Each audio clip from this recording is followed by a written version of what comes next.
रस्त्यांवर, शेतात, गल्लीबोळात प्रत्येक ठिकाणी यांची एकच ओळख, काम करणारी माणसं. ना सत्ता ना पद, यांना फक्त लोकांचं समाधान हवं आहे. कोणाची तक्रार असो वा कोणाचा प्रश्न, हे स्वतः पुढे येतात आणि समाधान काढतात.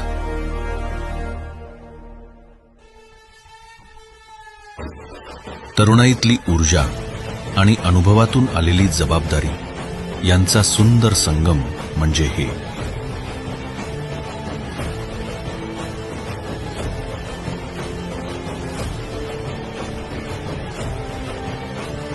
त्यांच्यासाठी राजकारण म्हणजे दिखावा नाही, तर लोकसेवा.